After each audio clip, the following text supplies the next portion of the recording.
Hello and welcome to our latest unboxing video. I'm Eliza here at the Hatfield Public Library with a big box of both adult fiction and nonfiction, starting with one that's been getting a lot of buzz, The Wild Dark Shore by Charlotte McConaghy.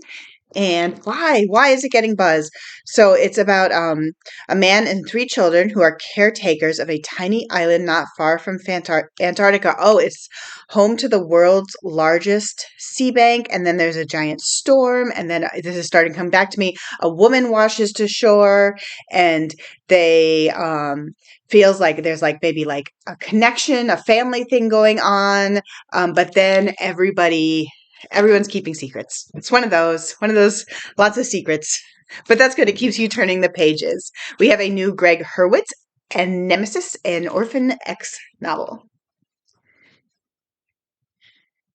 This one's heavy. We have Lorne by Susan Morrison, the man who invented Saturday Night Live, very famous Lorne Michaels.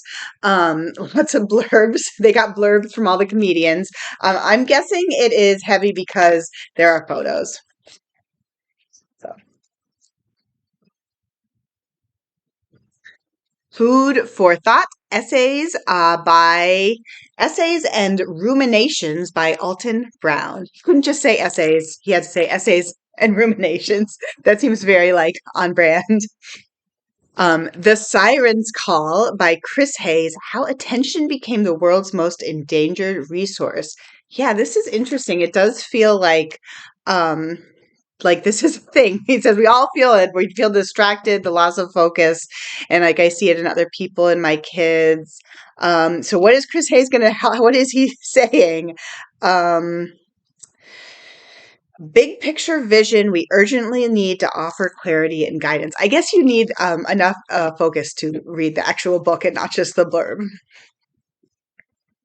We have The Lotus Shoes by Jane Yang. Very beautiful cover there with the green and the gold, and empowering, uplifting tale of two women. So it's 1800s China, and one of the characters has a tightly bound feet. The other one, wait, this is confusing. She's sold into slavery, but she also has the bound feet. And then a scandal arises, and the two women are cast out to the celibate sisterhood. Wow.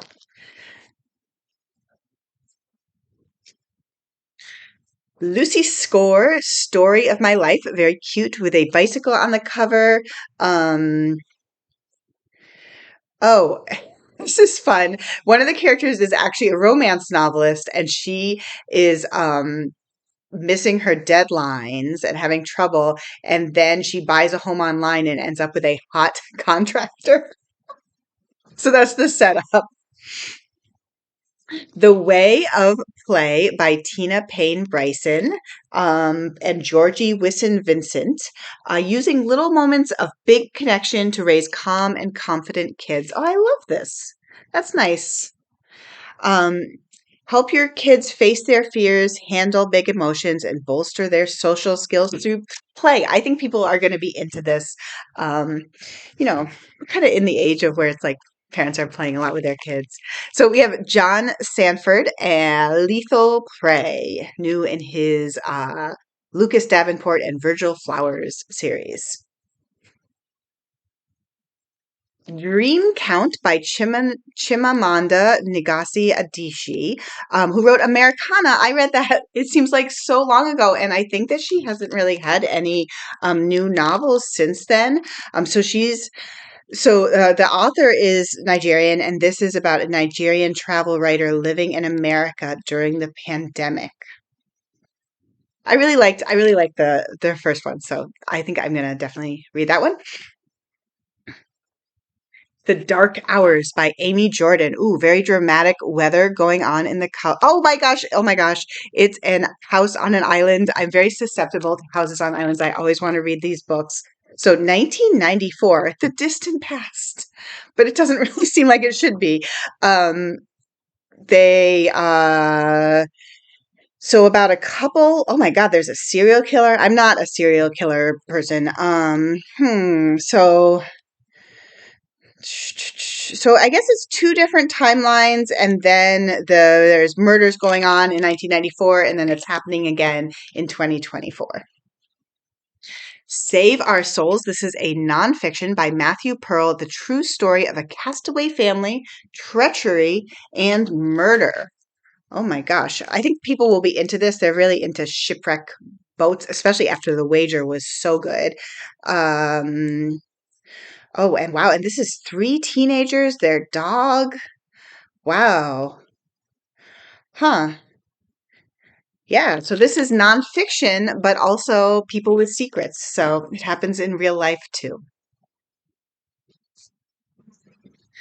Been a while, but we have a new Karen Russell, very famous for writing a Swamplandia ages and ages ago. Everyone's coming back. So that made a big splash, and I'm guessing that this one will. Um, uh, d- uh, Weather events in Nebraska. Her books tend to be like a little complicated. I feel like Swamplandia was a little complicated.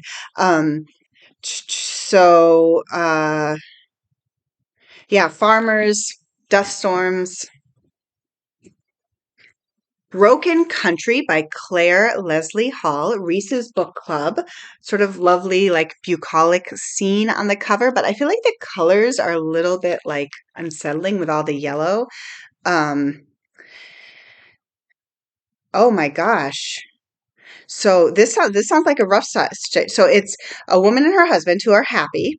The past secrets all buried, and then the brother-in-law shoots a dog going after their sheep, and then the person who's the dog belonged to is the wife's long lost love. Wow, that's rough. Tidy Up Your Life by Tyler Moore. Rethinking how to organize, declutter, and make space for what matters most. This is like such an ongoing process. We're always getting more books on this, but like you can't really stop. You just have to keep doing it. So this is a father of three with a stressful job.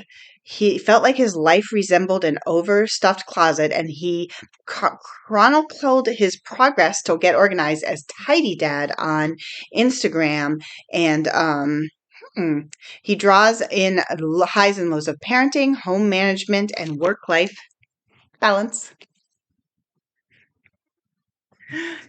Wouldn't be a box of books without a new James Patterson, co written with J.D. Barker, the writer, a thriller. We have You Didn't Hear This From Me by Kelsey McKinney, mostly true stories on gossip. I'm familiar with Kelsey McKinney because she was the longtime host of the podcast Normal Gossip, which is really fun. Like if you're just looking for something to listen to, like while you're cleaning or doing laundry, it's always like one gossip story from someone sort of told in the form of a conversation. And so it's kind of like having a friend telling you an interesting story. And I've heard fun things about her book. Again, she has a very like inviting conversational style. Whew. We have Dare I Say It by the actor Naomi Watts.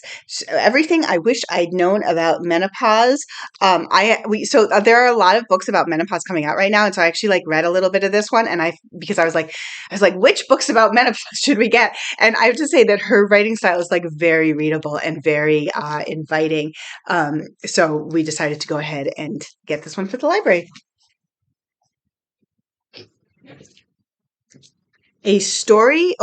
After the North Pole by Erling Kagge, a story of survival, myth-making, and melting ice.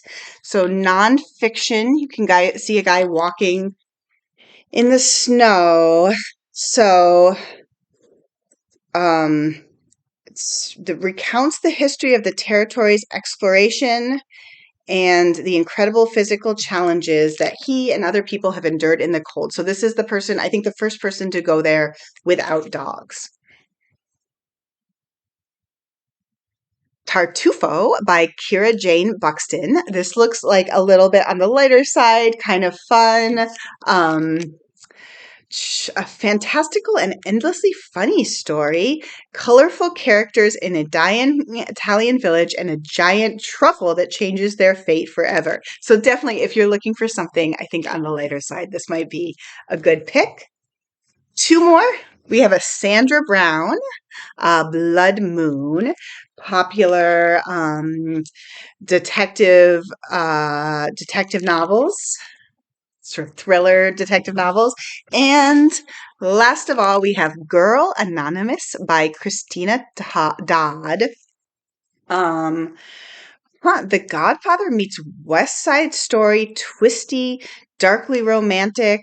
Um, wow. So it's about a girl whose mom murdered her boss a mob boss in front of her, and now as an adult she's hiding in plain sight. But then she ends up back at the site of this murder. Um, and then wait, is the boss still alive? No, maybe it's just someone, the current mob boss. Anyways, sounds like she runs into some trouble. That's it. That is my whole box of books. I'll be back soon with more.